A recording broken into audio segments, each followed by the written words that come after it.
Susan Miller pulled into her driveway at 7:15 p.m., the sky already dark on the cold October evening. Her blue Honda needed a wash, but that would have to wait until the weekend. After a 12-hour shift at Pine Ridge Hospital, all she wanted was to kick off her shoes, eat dinner with her daughter, and maybe watch an episode of their favorite cooking show together. The porch light was on, just as it always was when Olivia got home before her mom. Susan smiled, grateful for her responsible 16-year-old who never forgot the little things. She grabbed her purse and lunch bag from the passenger seat and walked up the path to their modest two-story home. "Olivia, I'm home," Susan called out as she stepped through the front door. She waited for the usual reply, but only silence greeted her. Strange. Olivia's backpack sat by the stairs, so she was definitely home. "Liv? You upstairs?" Susan tried again, louder this time. Still nothing. She hung her coat on the rack and dropped her bags on the kitchen counter. The house felt unusually quiet. No music playing from Olivia's room, no TV sounds, not even the click-clack of laptop keys that usually meant homework was in progress. Susan checked her phone. No messages from Olivia about going out. That wasn't like her daughter at all.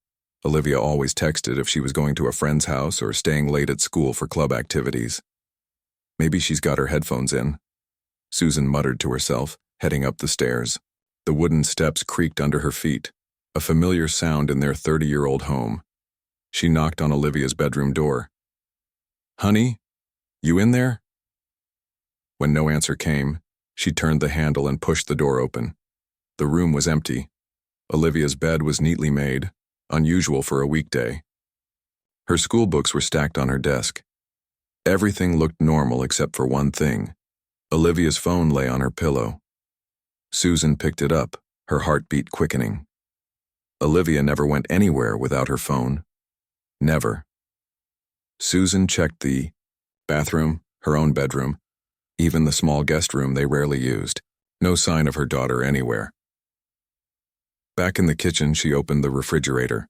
The lunch she had packed for Olivia was missing, so she had gone to school that morning. Had she come home afterward? Mrs. Bennett next door might know something. Susan grabbed her phone and called her neighbor. "Hi, Jane, it's Susan from next door. I was wondering if you saw Olivia come home from school today." "Oh, hi, Susan. Yes, I did see her get off the bus around 3:30. Is everything okay?" Mrs. Bennett's voice carried concern. "I'm not sure. She's not home now and her phone is here. That's not like her at all." Susan tried to keep her voice steady. "That is odd. I was in the garden until about 4:30 and I didn't see her leave. But I wasn't watching your house the whole time, of course." After thanking Mrs. Bennett, Susan called Kate, Olivia's best friend since 3rd grade. "Hi, Mrs. Miller," Kate answered, her voice bright. "Hi, Kate. Is Olivia with you by any chance?" "No, I haven't seen her since math class. We were supposed to work on our science project tonight, but she texted after school saying something came up, and she needed to reschedule. Is everything okay?" Susan's worry deepened. "I'm not sure. She's not home and her phone is here. Did she mention anything to you today? Did she seem upset or different?" Kate paused. "Well, she was kind of quiet at lunch, and during gym she sat out saying she had a headache, but nothing major that I noticed." Susan thanked Kate and hung up. She called 3 more of Olivia's friends. None had seen her after school. She checked Olivia's social media accounts on her laptop, but there were no new posts since yesterday. By 9:30 p.m., Susan's worry had turned to full-blown panic. She had driven around the neighborhood, checked the library, the mall, and the park where Olivia sometimes went to read. No sign of her daughter anywhere. Back home, Susan searched Olivia's room more thoroughly. The drawers and closet seemed normal. No clothes missing that would suggest Olivia had packed a bag. Her toothbrush was still in the bathroom. Everything pointed to Olivia planning to come back home. Susan sat on her daughter's bed, holding Olivia's phone, trying to think clearly through her rising fear. They had argued last week about Olivia's dropping grades in chemistry, but that had blown over by the weekend. There had been no recent fights, no slammed doors, nothing to suggest Olivia was unhappy enough to run away. At 10:15 p.m., Susan made the call she had been dreading. 911, what's your emergency? The operator's voice was calm and professional. My daughter is missing, Susan said, her voice cracking. She's 16. She came home from school, but now she's gone and her phone is still here. That's not like her at all. How long has she been missing, ma'am? I'm not sure exactly. I got home at 7:15 and she wasn't here. Her neighbor saw her come home after school around 3:30, but no one has seen her since then. Susan answered the operator's questions as calmly as she could, providing Olivia's description. 5'1", 130 pounds, shoulder-length brown hair usually worn in a ponytail, blue eyes, last seen wearing jeans, a green sweater, and white sneakers according to Kate. The operator assured her that officers would be dispatched to her home right away. While waiting, Susan called her sister, Beth, who lived across town. I'll be there in 20 minutes, Beth promised. Try to stay calm. There's probably a simple explanation. But Susan couldn't shake the feeling that something was very wrong. Olivia was responsible, considerate, and reliable. She wouldn't just disappear without a word, leaving her phone behind.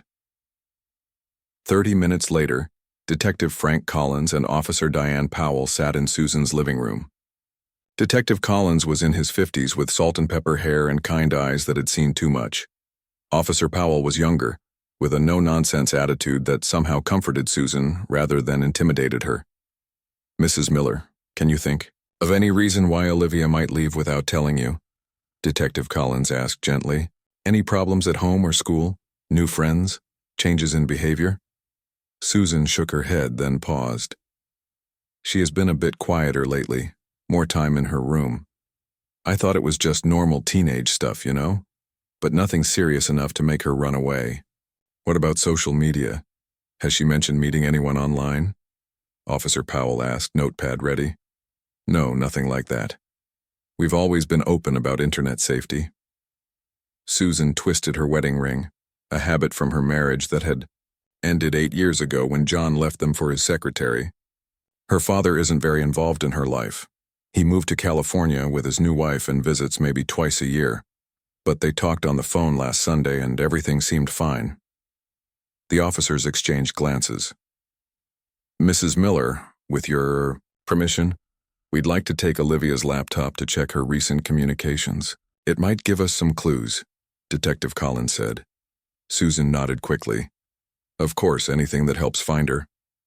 As Officer Powell bagged the laptop, Beth arrived, immediately wrapping her sister in a hug. We'll need a recent photo of Olivia, Detective Collins said, and a list of all her friends, teachers, and any other adults she spends time with. Susan handed them Olivia's school picture from 2 months ago, showing a pretty teenager with a confident smile that didn't quite reach her eyes. Had Susan missed something there? Some sign that her daughter was troubled? We'll issue a missing persons alert right away, Detective Collins assured her. Officer Powell will stay here with you in case Olivia returns or calls, while I'll coordinate the initial search. Susan nodded, fighting back tears. She's a good kid. Something must have happened to her. She wouldn't just leave. As the detective prepared to leave, Susan suddenly remembered something. Wait, about a month ago I found Olivia in the attic going through some old boxes. When I asked what she was doing, she said she was looking for baby pictures for a school project. But she seemed odd about it, flustered maybe. I didn't think much of it at the time. Detective Collins made a note. We'll look into everything, Mrs. Miller. Try to get some rest if you can. The first 24 hours are critical in missing persons cases, and we're starting right away. As he walked out the door, Susan whispered, more, to herself than anyone else. Where are you, Olivia? What happened to you? Outside, the October wind picked up, scattering fallen leaves across the dark, empty street. Somewhere in the night, Olivia Miller was missing, and no one knew why. The Miller house buzzed with activity as morning arrived. Susan had not slept all night. Her sister Beth made coffee in the kitchen, while Officer Powell talked quietly on her phone in the corner of the living room. The grandfather clock showed 7:30 a.m., exactly 16 hours since Susan had come home to an empty house. Susan's phone rang. It was John, Olivia's father, calling from California after getting her frantic message. What do you mean she's missing? His voice was tight with worry. Did you check with all her friends? Of course I did, John. Susan tried to keep the irritation from her voice. The police are here. They've put out an alert for her. I'm booking a flight. I'll be there by tonight. John hung up before Susan could respond.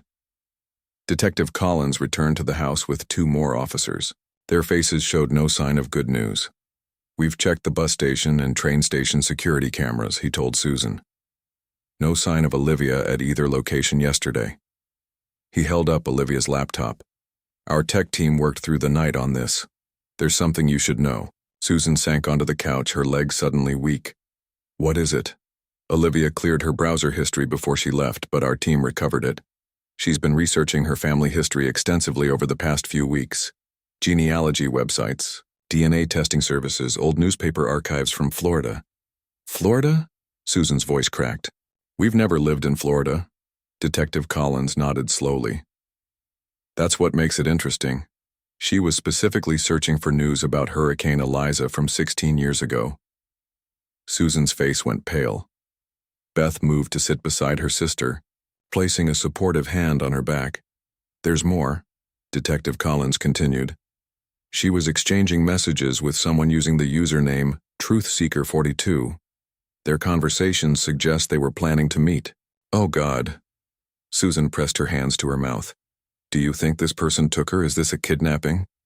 We don't know yet. The messages indicate Olivia initiated the contact and was eager to meet this person. They were very careful not to share specific details about the meeting place over chat, suggesting they moved to phone calls or another platform we don't have access to. Officer Powell approached with a cup of tea for Susan. Mrs. Miller, is there any connection between your family and Florida? Any reason Olivia would be researching Hurricane Eliza? Susan stared at the steaming cup in her hands. No. None.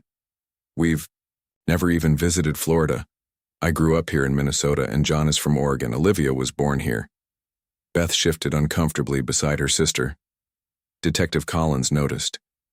Ms. Anderson. Beth Anderson. I'm Susan's sister. Beth supplied.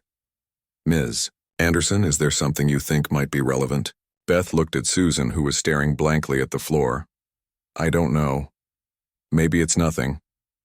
At this point, even small details could help us find Olivia, Detective Collins encouraged. Beth took a deep breath. It's just, Susan lived in Florida briefly, about 16 years ago after her first marriage ended. Susan's head snapped up. Beth, that has nothing to do with this. Detective Collins's eyes narrowed slightly. Mrs. Miller, you said you've always lived in Minnesota.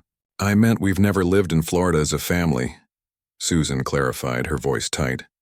Yes, I spent 6 months in Tampa after my divorce from my first husband, before I met John.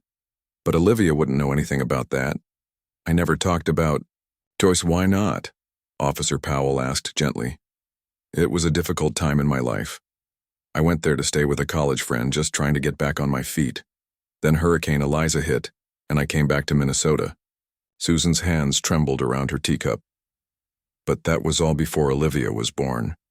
I don't see how it could possibly be relevant to her disappearance. Detective Collins made a note in his book. What was the exact timing of your stay in Florida? Susan hesitated.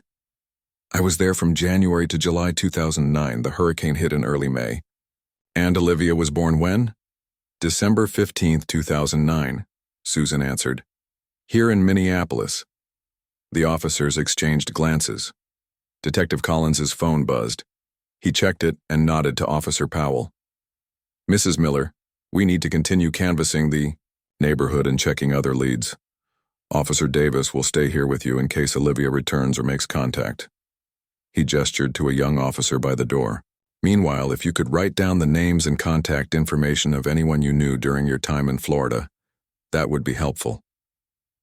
After the detectives left, Beth pulled Susan into the kitchen, out of Officer Davis's earshot.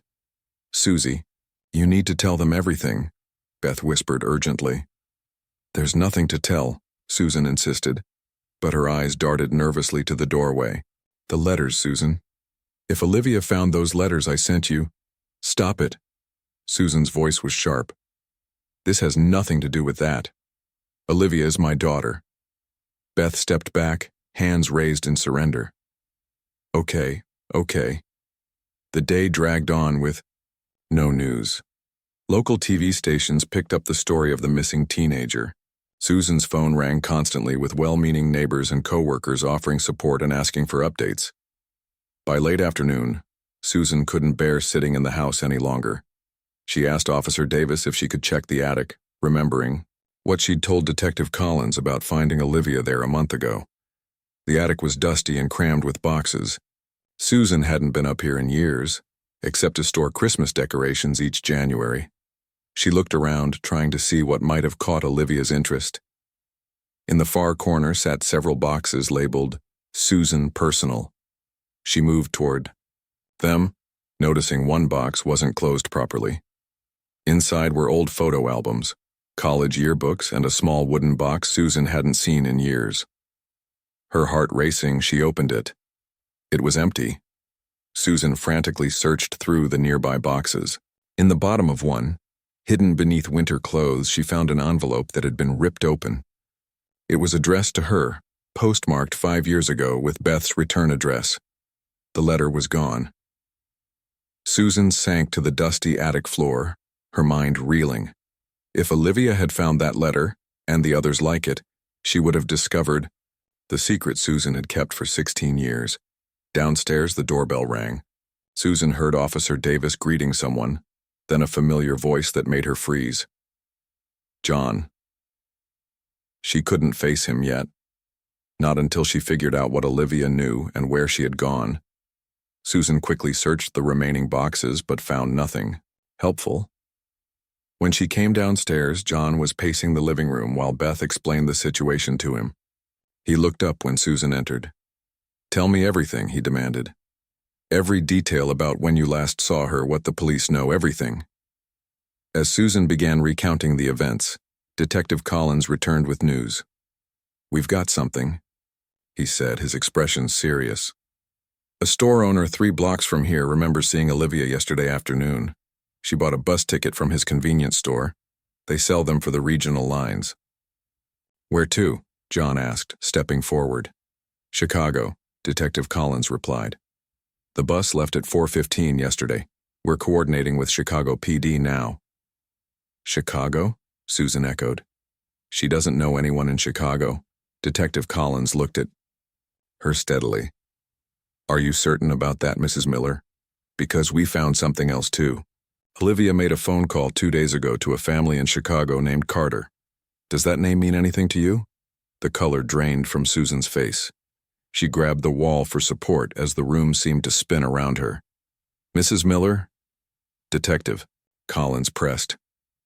Who are the Carters? Susan opened her mouth, but no words came out. Beth moved to her sister's side, supporting her. Susan, Beth said quietly. It's time to tell the truth. John looked between the sisters, confusion clear on his face. What truth? Susan, what's going on? Susan took a shaky breath, tears filling her eyes. The Carters lost their baby during Hurricane Eliza in Florida, a 3-month-old baby girl. Officer Powell, who had returned with Detective Collins, stepped closer. And what does this have to do with Olivia? Susan closed her eyes, 16 years of secrets crashing down around her. Everything, she whispered. It has everything to do with Olivia. The small conference room at the Minneapolis Police Department felt too warm and too bright. Susan sat rigidly in an uncomfortable chair, facing Detective Collins and Officer Powell across the table. John paced behind her, his footsteps echoing on the linoleum floor. Beth sat beside Susan, her hand resting supportively on her sister's arm. Mrs. Miller, I need you to start from the beginning, Detective Collins said, his voice firm but not unkind. What happened in Florida 16 years ago? Susan stared at her hands. They were shaking. She clasped them together tightly. I went to Tampa after my first marriage ended. She began quietly. I was staying with my college roommate, Patty. I was lost. depressed. My ex-husband and I had been trying for a baby for years with no success. The doctors said I couldn't have children. It was part of why our marriage fell apart. John stopped pacing. This was news to him. Susan had never shared these details of her past. When Hurricane Eliza hit, it was chaos. The hospital where Patty worked was overwhelmed. I had nursing training, so I volunteered. Susan took a deep breath. They set up an emergency shelter at the high school. People were brought in from flooded areas. Many were separated from their families. Detective Collins nodded, encouraging her to continue. On the third day, they brought in a baby, a little girl, about 3 months old. She was alone. Someone had found her strapped in her car seat on the roof of a car surrounded by floodwaters. No sign of her parents. Susan's voice broke. Beth squeezed her arm. They brought her to the medical station where I was working. She was dehydrated but otherwise okay. I took care of her. For days we waited for someone to claim her, but no one came. The shelter was overcrowded, understaffed. Records were a mess. Some people said her parents must have died in the flood. The Carters, Detective Collins prompted. Susan nodded. I didn't know their name then. There was so much confusion. The baby had no ID bracelet, no paperwork with her. Just a pink onesie with a teddy bear on it and a small blanket. They called her Baby Jane Doe in the official reports. John sank into a chair, his face pale with realization. I fell in love with her, Susan continued, tears now flowing freely. I had wanted a baby for so long, and here was this beautiful, little girl who needed someone, who had no one. After 2 weeks, when the immediate crisis had passed, they were going to put her into the system. So you took her, Officer Powell said. It wasn't a question. Susan nodded. I told Patty I was going back to Minnesota. Instead, I drove to Georgia first.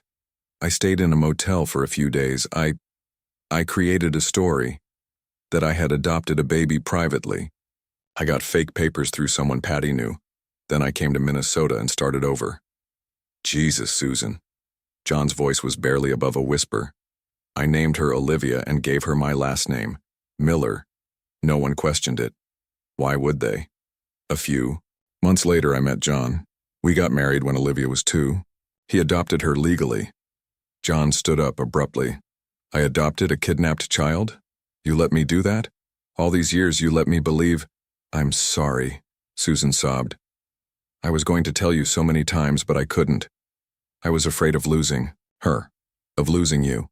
And Olivia was happy. She was loved. What good would the truth have done? Detective Collins let the emotional moment pass before continuing. When did your sister find out? Beth looked up. 5 years ago. I was helping Susan scan old photos and I found a newspaper clipping about the hurricane. There was a tiny mention of a baby rescued from a car roof. I confronted Susan and she finally told me the truth. Those letters in the attic, Susan said. They were from Beth, urging me to come clean, to at least try to find out if the baby's biological parents had survived. But I was too scared. Detective Collins nodded thoughtfully. And you believe Olivia found these letters? She must have. That explains why she was researching Hurricane Eliza and why she contacted the Carters. Susan wiped her eyes. But how did she even find them? The article didn't mention the family name. Officer Powell consulted her notes. According to what we found on Olivia's laptop, she used genealogy websites and DNA matching services.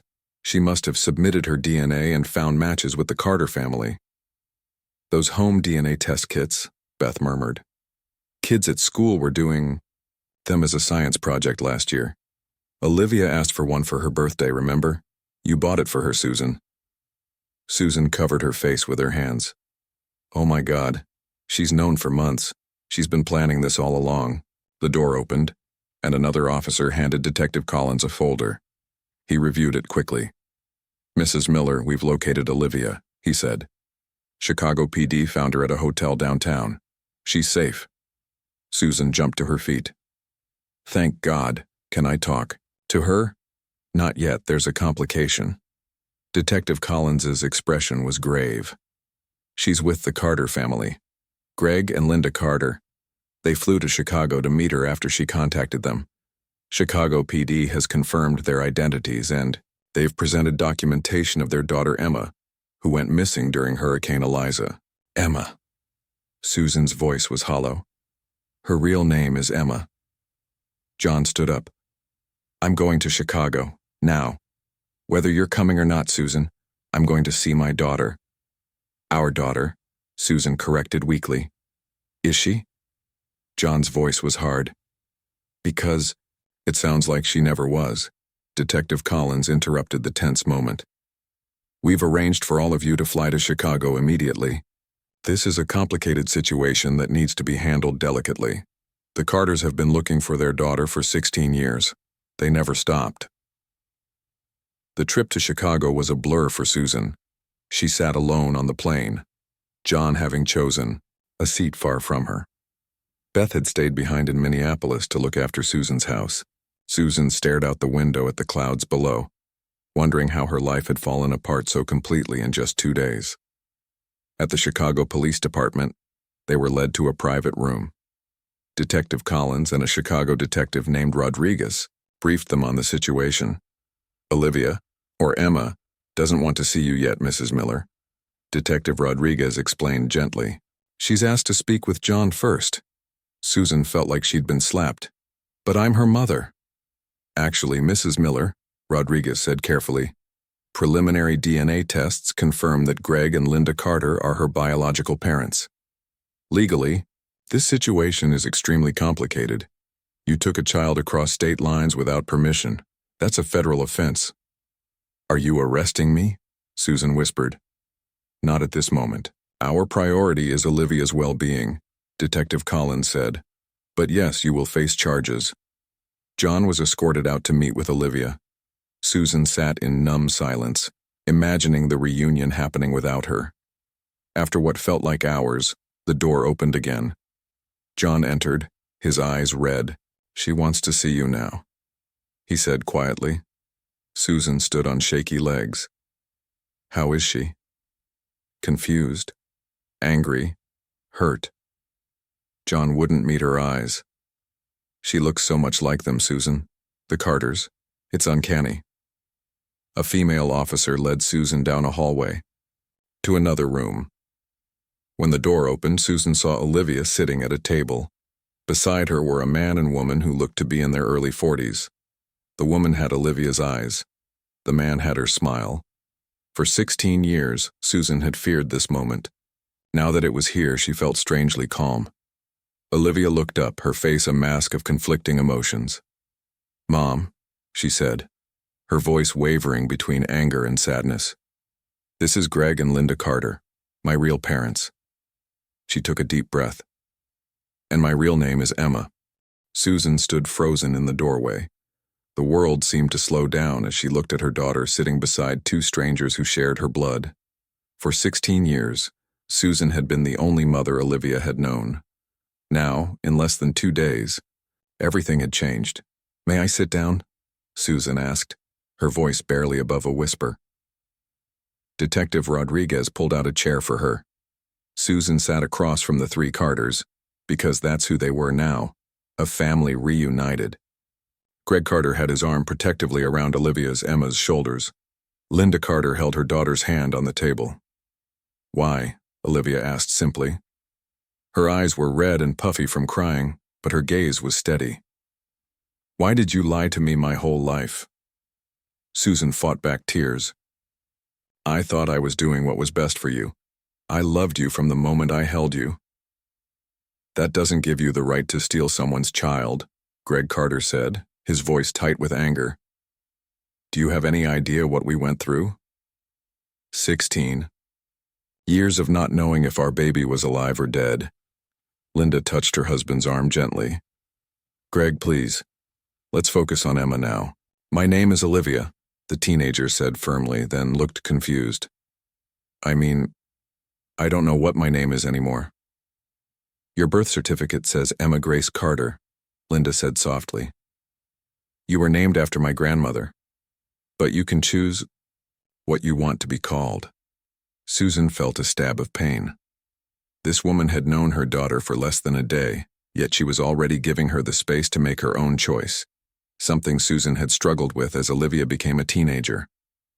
"What happened during the hurricane?" Olivia asked, looking between Greg and Linda. "How did we get separated?" Greg took a deep breath. "We were trying to evacuate. The roads were flooded. Our car stalled in rising water. I got out to push, but the current was too strong. Linda was holding you, but the water was coming into the car." Linda continued the story. "There was another family nearby on higher ground. They had a pickup truck. I handed you to them thinking we could climb up after you. But then a wave came." Her voice broke.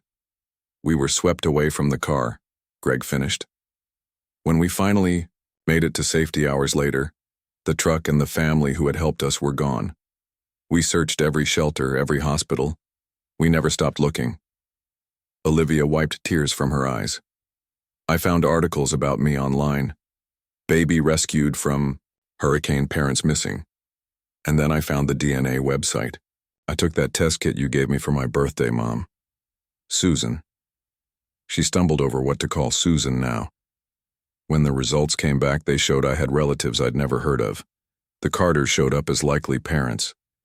We got the notification, too," Linda explained. "We've had our DNA in every missing persons database for years. When Emma's results matched ours, we couldn't believe it." Susan looked at her daughter. "So you contacted them? Without talking to me first?" "Would you have told me the truth if I had asked?" Olivia challenged. Susan couldn't answer. They both knew she would have tried to hide it. "I was scared," Olivia continued. "I didn't know what to do. So I messaged Mr. Carter through the DNA website. We talked for weeks. I needed to be sure before I did anything. She told us she thought she might be our Emma," Greg said. "We asked for more information, birthmarks, anything that could help confirm it. Emma had a small heart-shaped birthmark on her right shoulder blade." "The angel kiss," Susan whispered. She had called it that since Olivia was a baby. Olivia nodded. "That's when I knew for sure. I needed to meet them to see for myself. So I planned everything. I'm sorry I scared you by disappearing, but I was afraid you wouldn't let me go if you knew." "You're right," Susan admitted. "I would have tried to stop you." Detective Rodriguez, who had been quietly observing, spoke up. "This situation is legally complex. Mrs. Miller, you're facing potential charges of kidnapping, falsifying documents, and crossing state lines with a minor illegally." "Are you going to arrest my mom?" Olivia asked, her voice trembling. Susan noticed. She had called her mom again. Despite everything, a tiny spark of hope flickered in her heart. "That will be determined by the prosecutors," Detective Rodriguez said. "For now, we need to figure out what happens next for Emma, or Olivia." "She comes home with us, of course," Greg said firmly. "We're her parents." "But I've never even been to your house," Olivia protested. "I don't know you yet." Linda squeezed her daughter's hand. "We have all the time in the world to get to know each other, sweetheart.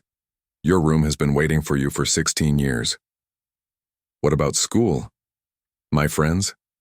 My life is in Minneapolis," Olivia said, looking increasingly overwhelmed. John, who had been standing silently by the door, finally spoke. "Legally, Susan and I are still her parents. I adopted her. There are proper channels for this to be handled." "Proper channels?" Greg stood up angrily. "You adopted our stolen child. There's nothing proper about any of this." The tension in the room was becoming unbearable.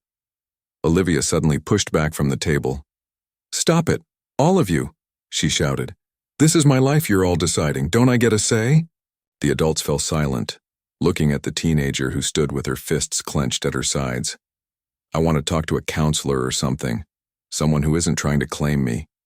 Olivia looked at Detective Rodriguez. "Is that possible?" The detective nodded. "Absolutely. We can arrange for a child advocate to help you through this." Susan watched as Olivia took several deep breaths, trying to calm herself. "I don't hate you," Olivia said, looking directly at Susan. "I'm angry and confused, but I don't hate you. You raised me. You loved me. But you also stole me from people who have been heartbroken for 16 years. Susan nodded, unable to speak. Through her tears, Olivia turned to the Carters. And I want to know you. You're my birth parents. I have your DNA, your eyes, your smile. But you're strangers to me right now. I need time, whatever you need, Emma, Linda said softly. We've waited 16 years. We can wait a little longer to do this right. Detective Collins, who had been observing quietly, stepped forward. I suggest we all take a break. It's been an emotional day for everyone. Emma, or Olivia, will stay in protective custody tonight while we sort out the next steps. As they prepared to leave, Olivia approached Susan. Can I ask you something? Anything, Susan replied. When you took me, was I crying? Was I scared? Olivia's voice was small, like when she was a little girl asking about monsters under the bed. Susan shook her head. No, you smiled at me. You grabbed my finger with your tiny hand and wouldn't let go. The memory was as clear as if it had happened yesterday. I told myself it was a sign that you were meant to be with me, but that was just what I wanted to believe. Olivia nodded, processing this. I have one more question.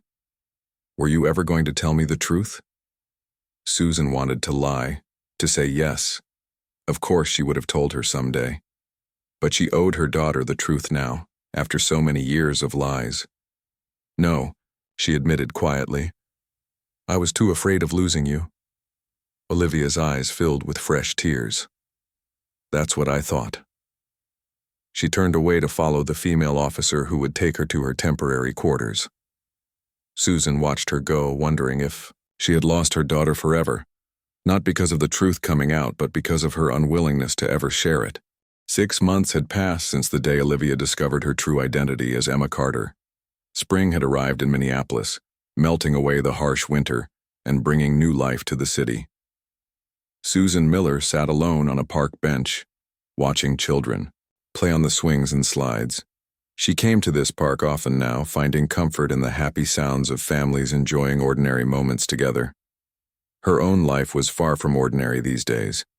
The criminal charges against her had been severe: kidnapping across state lines, falsifying government documents, and identity fraud.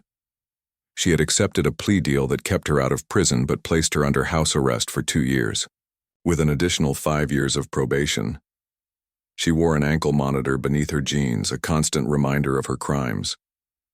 Susan checked her watch. It was almost time. Her heart raced with a mixture of anxiety and excitement, the way it did every other Saturday. These meetings were the bright spots in her otherwise lonely existence. A blue sedan pulled into the parking lot. Susan recognized it immediately: John's car. The back door opened, and Olivia stepped out. She waved to Susan, then leaned back into the car to say something to John before closing the door. The car didn't drive away. John always waited in the parking lot during these visits, a condition of the court order. Hi, Olivia said as she approached the bench. At nearly 17, she seemed older somehow, more mature than she had been just 6 months ago. Her hair was different, shorter with subtle highlights, a small but noticeable change that symbolized her new life. Hi, Susan replied, resisting the urge to hug her. These meetings had rules. No physical contact unless Olivia initiated it. You changed your hair, it looks nice. Thanks. Olivia sat down, leaving space between them on the bench. Linda, Mom, took me to her stylist last weekend when I visited. The word Mom applied to someone else still stung, but Susan had learned to hide her pain. How was your visit with the Carters? Good. They're patient with me. Olivia looked out at the playground. They don't push me to call them Mom and Dad, but it's getting more natural now. Zach and Mia are cool too. Zach and Mia were the Carters' other children, Olivia's biological siblings, born after the hurricane. A 14-year-old brother and 12-year-old sister she had never known existed until 6 months ago. I'm glad, Susan said sincerely. She had made a promise to herself to support Olivia's relationship with her birth family, no matter how much it hurt. How's school going? The court had ruled that Olivia would continue living with John in Minneapolis until the end of the school year. John had legally divorced Susan and moved to an apartment across town. His adoption of Olivia had been invalidated, but he had been granted temporary guardianship until she turned 18, with the Carters having regular visitation rights. It's okay. Some kids still stare and whisper. The whole kidnapped baby reunited with real family thing made the news for weeks. Olivia shrugged. But my friends have been great. Kate comes over almost every day. They talked for a while about normal things, classes, friends, the movie Olivia had seen last weekend. It was almost like before, except for the weight of everything unspoken between them. I got accepted to Northwestern, Olivia said suddenly, and University of Minnesota. I haven't decided yet. That's wonderful, Susan exclaimed. Northwestern was always your first choice. Yeah, but... Olivia hesitated. Northwestern is closer to the Carters. They live just outside Chicago, but... All my friends are going to U of M. Susan chose her words carefully. You should choose what feels right for you, not what makes things easier for anyone else. Olivia nodded, looking thoughtful. The therapist says the same thing, that I need to make choices for myself now, not to please you or John or the Carters. The court had mandated therapy for Olivia, but Susan was glad for it.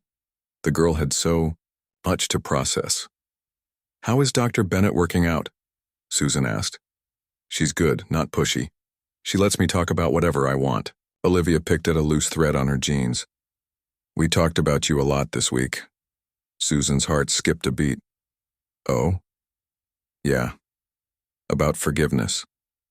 Olivia finally looked directly at Susan. She asked me if I could ever forgive you completely. Susan held her breath. They hadn't discussed this topic directly before. What did you say? I said I don't know yet. Olivia's voice was quiet but steady. What you did was wrong. Really wrong. You hurt a lot of people. I know. Susan whispered, I'm so sorry. But I also told her that when I think about growing up with you, I remember being happy. You were a good mom to me, even if you shouldn't have been my mom at all. Olivia's eyes filled with tears. It's so confusing to love someone who did something so terrible. Susan wanted desperately to reach out to hold her daughter, but she remained still. I understand. And I don't expect forgiveness. I just want you to be happy, Olivia. Or Emma. Whichever name you choose. That's the thing, Olivia said, wiping her eyes. I've decided to go by both. Olivia Emma Carter. The Carters are okay with it. They understand that Olivia has been my identity for 16 years. I can't just erase that. Susan nodded, too emotional to speak. I'm going to Northwestern, Olivia continued. I visited the campus with Greg and Linda last month. It feels right. And Kate can visit me on breaks. You'll do wonderfully there, Susan managed to say.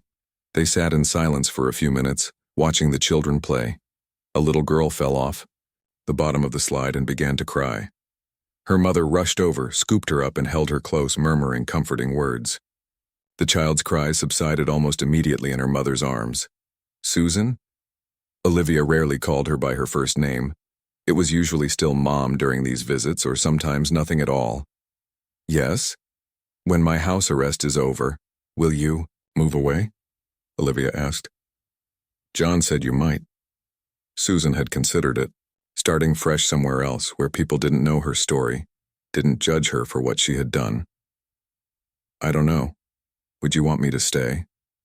Olivia thought for a moment. Yes, I think so. It would be weird to come home from college and not be able to see you. Hope bloomed in Susan's chest. Then I'll stay. The Carters talk about you sometimes, Olivia said. Not in a bad way, usually. Linda said she understands why you did it, even though she can't forgive you yet. She's a good person, Susan said. Better than me, she thought, but didn't say. They're talking about moving closer to Northwestern after I start school, so they can be near me. Olivia looked at Susan. That would mean they'd be in the same city as you when I'm home on breaks. I'll make it work, Susan promised.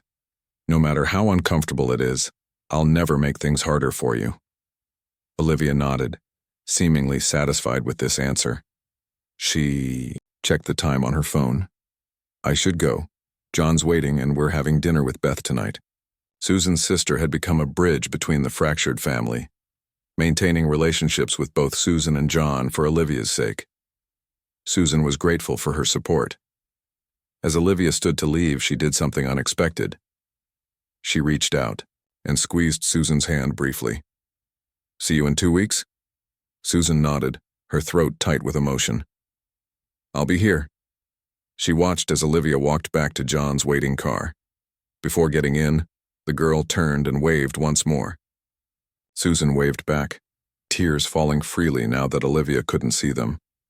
The blue sedan pulled away, taking with it the person Susan loved most in the world, the daughter who was never truly hers to begin with, but who had shaped her life in ways she could never have imagined on that fateful day in Florida.